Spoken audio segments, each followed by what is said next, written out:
Boa noite! Voltei! Voltei com o pique todo.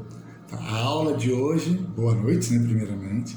A aula de hoje é direcionada à turma do segundo ano do curso de Administração da Escola 1º de Maio. O assunto de hoje é Administração de Produção, ou da produção, tanto faz. O assunto de hoje é Sistema de Produção Japonesa. Então, esse assunto, turma, Sistema de Produção Japonesa, eu dividi ele em duas partes. Na aula de hoje, nós vamos falar um determinado assunto desse Sistema de Produção Japonesa, que são os tipos que tem de sistemas, né? E na parte 2 a gente vai complementar na próxima semana. Tudo bem? É isso. Outra coisa importante que eu tenho para deixar avisado para vocês é que, por favor, me entreguem os trabalhos. Quem já enviou e o professor não anotou no diário, vocês estão vendo lá que o professor mandou a foto do diário, por favor, só reenvie com a anotação de reenvio do trabalho, perfeito? Não perde ponto nem nada. E aquelas pessoas que não enviaram, por favor, enviar e colocar a justificativa, porque eu estou precisando fechar o terceiro bimestre, tá bom? Então, o ano já está quase acabando, então ajude o professor a ajudar vocês, tá? Não deixem para o final do ano, porque senão vai complicar. Esse ano ouviremos os sininhos do Papai Noel. O que eu não quero é ouvir os fogos de artifício do ano novo. Então, por favor, me ajudem a ajudar vocês. Perfeito? Então, o assunto de hoje é Sistema de Produção Japonesa. Então, a primeira coisa que eu gosto sempre de falar quando entro nesse assunto é a admiração que eu tenho pelo povo japonês. Eu já tinha admiração antes de conhecê-los, né? Depois que eu fui fazer um intercâmbio, eu não fui para o Japão, tá? Eu fui para Nova Zelândia, lá em Auckland, e lá eu conheci um monte de japonês. Tá? Você olha minhas fotos da Nova Zelândia, dá a impressão que eu não estava na Nova Zelândia, que eu estava no Japão, porque o pau que rola lá é japonês e coreano. E uma das coisas que eu entendi é justamente essa questão da busca pela eficiência, pela eficácia, de não errar, de dar o melhor, de fazer o que é possível, o que tem ali no momento. Você nunca vai ver um japonês desistindo de jeito nenhum, ele não se contenta com a nota 9, tem que ser o 10, ele não tirou 9,9, todo mundo, qualquer brasileiro ficaria extremamente feliz, ele não fica. Então, ele só fica feliz realmente se tirar o 10, porque é justamente essa questão que eles levam cultural com ele, desde que é pequenininho, que ele tem que buscar sempre a perfeição, eles têm que procurar fazer o que eles podem dar de melhor dentro da vida pessoal, dentro da vida organizacional. Então, esse sistema de produção japonês, geralmente, é muito interligado com a cultura do Japão. Tá? Essa busca da eficiência, a busca da eficácia, a busca de evitar erro. Tá? Então, dentro desse sistema de produção japonês, a gente vai falar primeiramente sobre o Kaizen, né? Que um dos itens é justamente essa questão da busca pela melhoria contínua. Busca da melhoria contínua num sistema de produção. O que é isso, professor? Então, às vezes eu estou lá montando, tem uma fábrica de paçoca, gosto sempre do exemplo da paçoca, e eu tenho lá meu exemplo lá, que eu jogo o amendoim, aí tem a máquina que vai moer o amendoim, tem a máquina que vai jogar o açúcar no amendoim, tem a outra máquina que vai misturar tudo, vai fazer o bolinho de amendoim, vai jogar no forno para formar uma paçoca. Então, assim, dentro desse processo eu posso ter desperdício. Na hora que eu jogo amendoim para triturar, eu posso ter desperdício. Na hora que eu jogo açúcar, eu posso jogar mais açúcar do que é necessário, eu posso deixar o açúcar cair. Eu posso ter na hora que eu misturo os dois produtos, que pode cair produto para fora do recipiente. Então, são várias situações que o sistema de produção japonês ele busca sempre essa questão de tentar estar melhorando. Então, não é porque eu tenho um sistema de produção que ele não pode ser melhorado. Então, professor, já usa 10 anos. Está errado, está 10 anos, não tem nenhuma melhoria, tem alguma coisa que está errada. Qualquer sistema de produção pode e deve ser melhorado. Então, isso é uma filosofia e uma cultura de excelência que tem foco nessa questão das perdas e dos erros. Então, de repente, eu uso 2 funcionários para fazer isso, de repente Se eu focar na excelência, basta um funcionário para fazer todo esse processo, então eu já economizo um e já posso usar esse outro que eu estou gastando com esse outro funcionário em investimento em equipamentos mais modernos para fazer mais paçoca, mais rápido, tá bom? Esse é o exemplo. Eu estou dando o exemplo da paçoca, mas pode dar o exemplo do carro, do computador, qualquer um que vocês acharem melhor. Preocupação para mudar para melhor. Perfeito. Então, nós estávamos falando, tá? Então, não existe nada que não possa ser melhorado dentro de um sistema de produção. Então, eles sempre estão focando nessa questão de tentar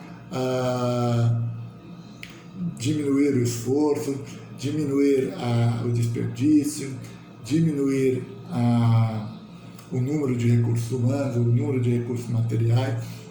Por isso que os japoneses costumam falar que são o que são, né?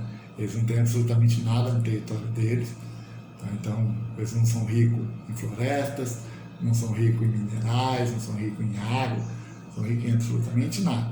A única coisa que o Japão tem realmente é essa busca da eficiência, essa busca da melhoria contínua, e eles levam isso para a vida pessoal. Então dificilmente você vai ver um japonês analfabeto, um japonês que não tenha terminado uma faculdade, um japonês que não tenha algum tipo de especialização. Então isso é uma coisa cultural, perfeito? Então eu costumo falar que assim, todo mundo fala, o Brasil é um país subdesenvolvido porque é um país novo, o Brasil tem 500 anos. Professor, o Japão tem 2.000, 3.000 anos, por isso que eles estão na nossa frente. Na Segunda Guerra Mundial, tá, o Japão foi totalmente dizimado, não tinha um tijolinho inteiro, na década de 40. Na década de 80, eles já estavam entre países de primeiro mundo. Então, menos de 40 anos, eles conseguiram se reerguer. E o Brasil nunca passou por uma guerra grande, de ficar totalmente dizimado, e mesmo assim, hoje nós passamos vergonha, perdemos com o Japão, tá? Que há 70 anos atrás não tinha um tijolinho inteiro. Então, não entre nessa coisa de gente falando, o Brasil é subdesenvolvido porque é um país novo, é a maior mentira do mundo, tá? Nova Zelândia é um país novo, extremamente desenvolvido, porque o Brasil é de 1500, né, a questão da civilização, que tinha uns 20 anos, civilização europeia, quando veio dominou aqui, a partir de 1500, e tem países que é muito mais jovem, Austrália, Nova Zelândia, tudo a partir de 1700. Então eles têm 200 anos a menos que a gente, e são muito mais desenvolvidos que a gente. Então não justifica. Por quê? Porque lá eles têm esse foco na questão da excelência. Então esse sistema de produção deles é justamente voltado para a questão de tentar fazer sempre essa melhoria contínua. Então nós estamos falando dessa questão de fazer melhoria sempre. E outra coisa que pode falar, que eles também sempre buscam, é localizar erro e corrigi-lo de imediato. Vou dar um exemplo para você numa organização aqui no Brasil. Você que trabalha numa loja de sapato, tá? Procura pegar um sapato e colocar no meio do corredor e fica lá olhando. Você vai ver que no mínimo vai pular uns 10 colaboradores, vão pular essa caixa de sapato que está no meio do corredor e não vão se dar o trabalho de tirar ela do corredor, de guardar, de colocar ela no estoque. Sério, professor? Sério. Por quê? Porque a gente aqui, muitas vezes, a gente vê o erro e jamais tenta corrigir. Vou dar outro exemplo para vocês. Vou nem dizer exemplo de organização, vou dizer exemplo do dia a dia. Mercado. Tem uma latinha caída lá no chão. Você está vendo a latinha caída no chão? Quantas pessoas tiram a lata e jogam de novo na prateleira? Então, quantas pessoas veem um erro e corrigem aquele erro? Então, essa cultura que a gente tem no dia a dia, a gente leva para a empresa. E você fala, não vou me meter não, porque se eu for me meter nisso, ainda vão achar, vai ter gente que vai achar que eu estou querendo aparecer, vai achar ruim. E sabe o que me dá medo? É que, de fato, algum cabeçudo dentro da empresa pode ser que ache ruim mesmo, de você tentar achar um erro e corrigir esse erro. Tá? Mas não é porque esse cabeçudo burro vai achar ruim que você não vai fazer a coisa certa. Deve ver o erro e corrigir de imediato. Vou dar um exemplo para vocês também, que sempre causa acidente. Fio. Então, muitas vezes a pessoa está fazendo limpeza, está lá batendo água, toca o telefone, vai atender o telefone e deixa o fio no meio. Aí você vê a primeira pessoa passando, vê a segunda. Enquanto a pessoa não tropeçar, ninguém tira aquele fio. Então, assim, você está vendo um erro, você tem que corrigir de imediato, até mesmo para que não cause um acidente. Então, esse Kaizen, ele prega isso, esse sistema de produção Kaizen também visa essa questão de ver o erro e tentar corrigir, tá bom? Outra coisa é sempre procurar a causa do problema. Então, você tem um equipamento lá, Às vezes você tem, vou dar um exemplo, uma meta de fabricar 2 toneladas de paçoca por mês. E você está fabricando 1.800 quilos só. Você não está conseguindo fabricar 2 toneladas. E às vezes você já reduziu o custo, já colocou hora extra, tal, e nada deu certo. Por quê? Porque você já fez o que era possível, mas você não foi na causa. Às vezes a causa é a troca, somente com a troca do equipamento é que você vai conseguir atingir aquele objetivo. Tá? Ou, de repente, você tem um funcionário lá que está enrolando o trabalho. Então, se a meta é 2 toneladas e está tendo 1.800, pode ser que não seja o equipamento. Então, a causa pode ser que não seja o equipamento, pode ser o colaborador. Então, você identifica a causa e tira esse colaborador. Aí eu dá o toque para ele, ou a gente bate essa meta, ou não foi mais precisar de você, porque senão o custo da produção acaba sendo maior do que o resultado que você está me dando, ou que você está dando para a empresa.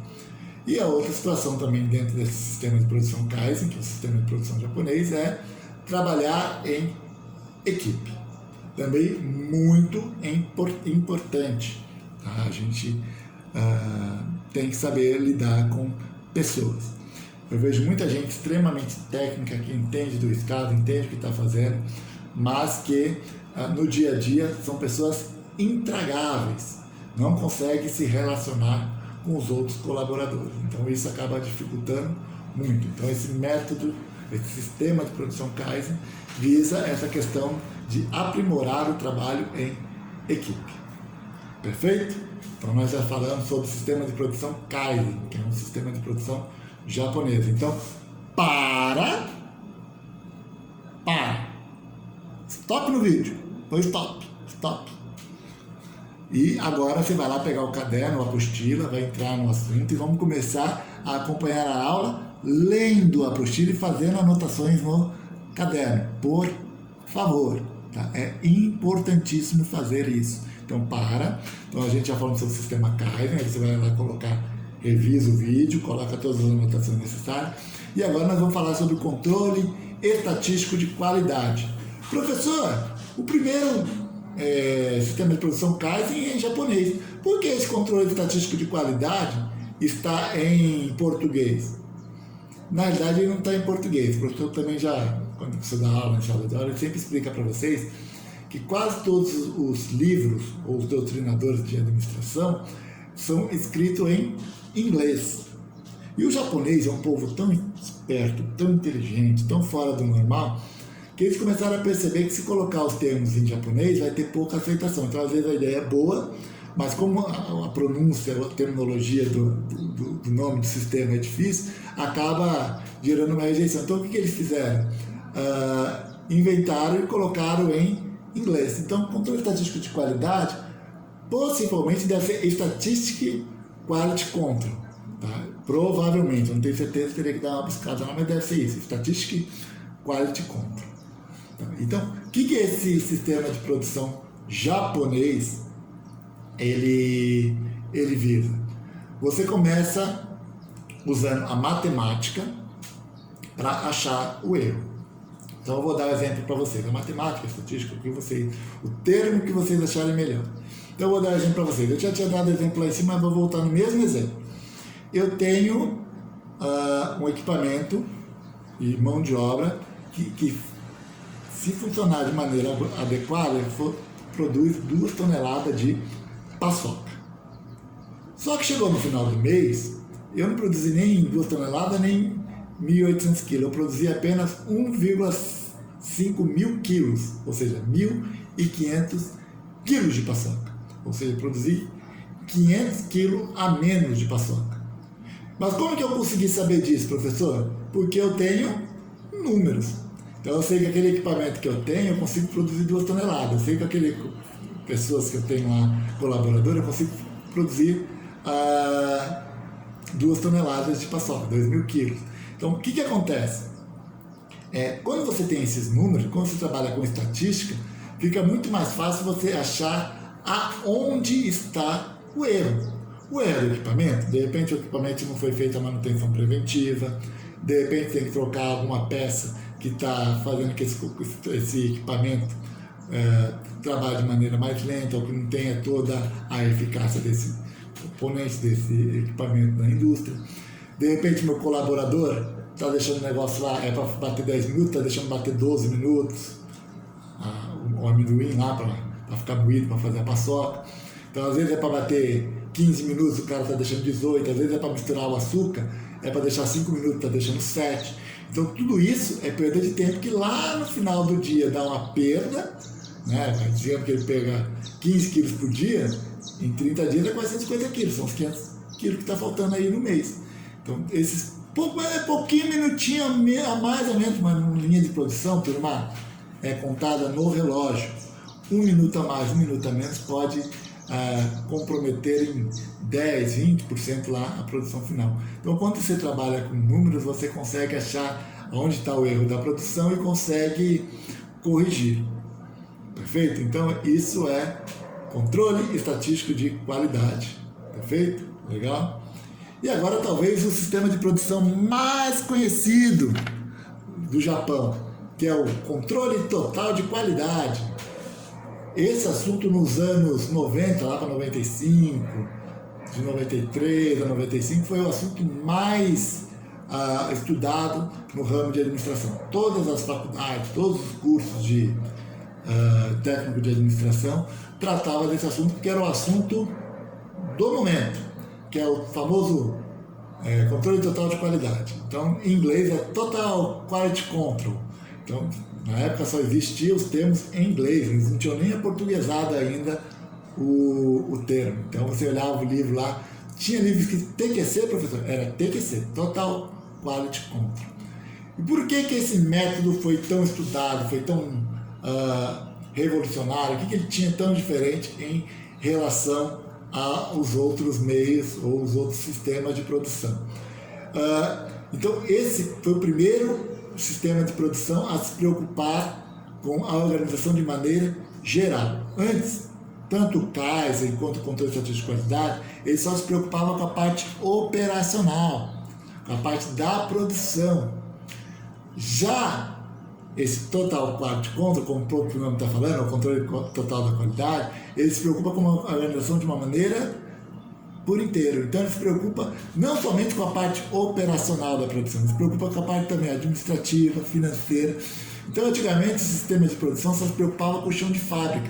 Agora não, se preocupa também com a parte administrativa, a parte financeira, a parte de contabilidade da empresa. Perfeito? Por isso que ele passou a ser o quê? Revolucionário. Então tudo aquele melhoria contínua, redução de desperdício, localizado onde estão os erros através da estatística, da matemática, que antes era só usada lá no setor de produção, passou a ser usada onde? No setor de administração. Sério, professor? Sério. Então, eu tenho uma indústria de carro, não vem só me preocupar com as pessoas que estão fazendo carro, eu estou preocupado também com a pessoa que está fazendo a parte de RH, que está fazendo a parte burocrática, eu também estou mensurando ela. A parte financeira, estão pagando a conta, como estão pagando a conta, se estão deixando atrasar, se não estão, se estão conseguindo tabular o valor final do produto, se não estão, se a questão do lucro está correta, se está incorreta, se aquilo que foi estimado é o que realmente está acontecendo. Então, esse Total Quality Control, o controle total da qualidade, começou a se preocupar com a organização de maneira geral, e não somente apenas com a parte de produção. Outra coisa também que revolucionou é que antes parava somente no chão de fábrica, na parte de produção ou de prestação de serviço da empresa. Agora, começou-se a se preocupar com o fornecedor. Sério, professor, vamos me preocupar com o fornecedor?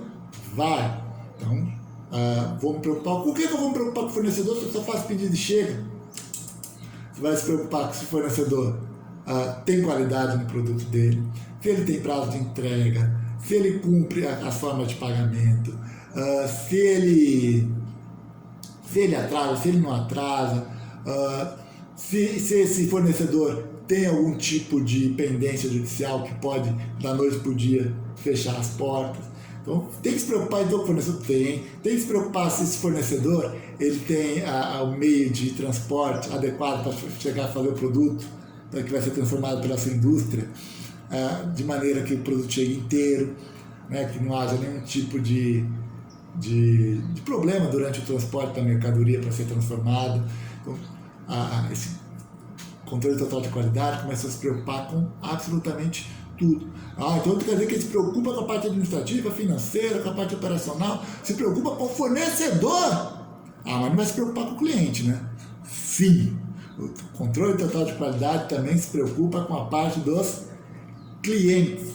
Então, antigamente você se preocupava, quando falava de sistema de produção, somente em terminar o produto e ponto final. Terminou o produto, acabou o sistema de produção. Aqui não, no controle total de qualidade, ele se preocupa até o produto chegar no seu cliente. Então você fez o processo de transformação, então ele vai se preocupar, você agora vai transportar esse produto, então a maneira adequada, se vai por rodovia, se vai por ferrovia, se vai por aéreo, se a embalagem está adequada, se tem chance de sofrer dano nesse percurso, quando o produto chega lá no cliente, se chega, como chega, se o cliente está satisfeito, se foi cumprido o prazo, tudo isso passou a ser importante agora também dentro de um sistema de produção.